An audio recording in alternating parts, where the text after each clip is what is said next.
Who's sick right now? How many of you are battling a cold, the flu, something else? Send me a text message, 514-790-0800. Tell me what ails you. And a shout out to our own Jay Farrar. He's not in today. Jay's under the weather. It seems like everywhere you look, you've got sick people. I know in my household, now listen, we have a kid in daycare, right? Recently going to daycare, first time in his life, and he is bringing back every single bug. You know, I'm knocking on wood here because I've been lucky. Last week, there was gastro in the household. I somehow did not get it. The rest of the household, not faring well. So stuff is going around. Let's talk about everything that's going around, the brutal flu season and more with Dr. Jesse Papenburg, a pediatric infectious disease specialist over at the Montreal Children's Hospital. Dr. Papenburg, welcome back to the show. Hi, thanks for having me. So is it just a bad cold and flu season? What's going on out there, doctor? Well, I can tell you that what we're seeing is really quite remarkable in terms of our flu season. So influenza infections have really skyrocketed. It's a little bit of an earlier season than average. So that's been a problem because some people had not yet had a chance to get vaccinated, even though they might have wanted to. And what we're seeing is that among school-age kids, which is pretty typical for the start of the influenza season, that transmission starts among school-age kids because of their social mixing. But the rates of infection in school-age kids are really, really high right now. We're talking about over more than 1 in 2 out of every test for influenza that gets done on a school-age kid comes back positive. So that means that there's a lot of infections going on in that age group. But thankfully, school-age kids who are otherwise healthy, relatively low risk of having severe outcomes, although we're seeing a lot of emergency department visits.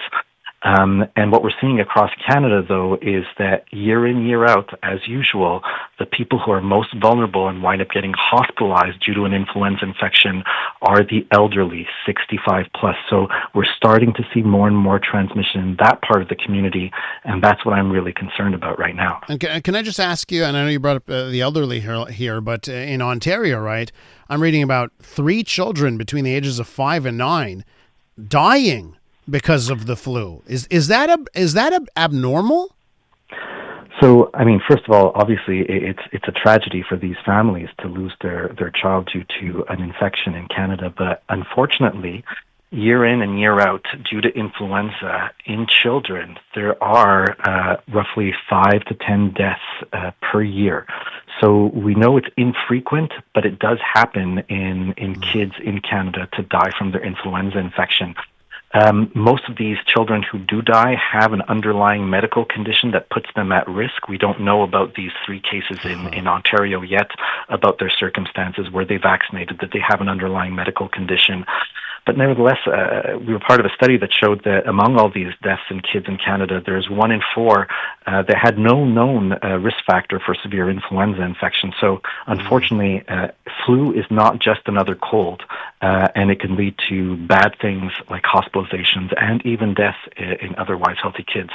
So, and that leads me to the question of like, when, you understand why parents will clog up an ER with their child, right? Because you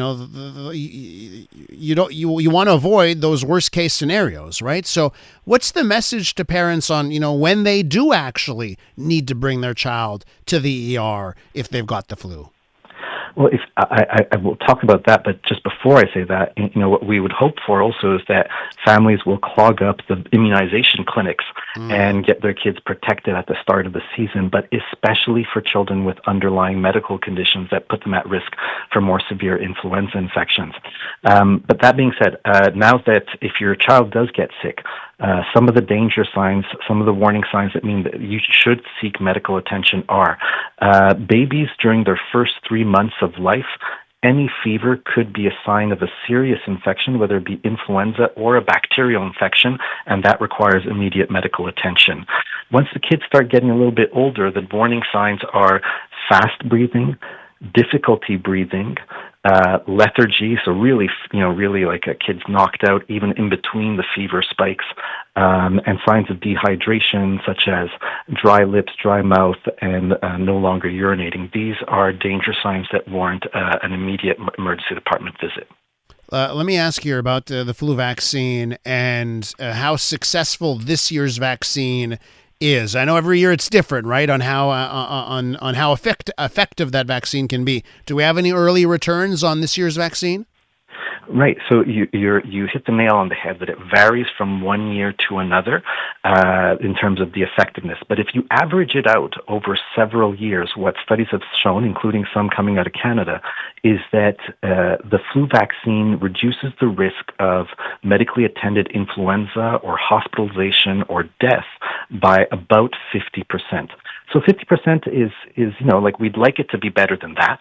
But on the other hand, reducing your risk by half, especially if you happen to be in a more vulnerable population, is nothing to sneeze at, pardon the pun. Yeah. But this year, what we know is that the H3N2 virus, so influenza A H3N2 is the strain that's dominating right now. It did change a little bit in between the time that the choice of vaccine strain was made and now. We think that the flu vaccine is not working as well as we would like against that particular strain, but early data from the UK showed that despite that, we still saw a vaccine effectiveness of 60 to 70% in kids and 30 to 40% in adults, preventing emergency department visits and hospitalizations.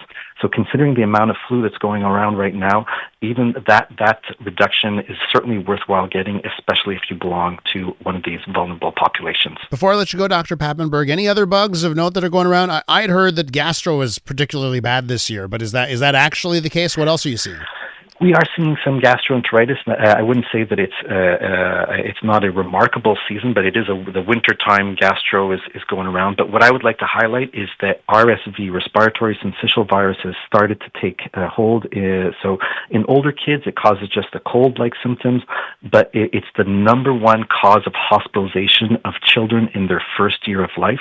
And this year is the second year that Quebec has an immunization program for babies that are born during the winter season or that were less than 6 months of age at the start of the winter season.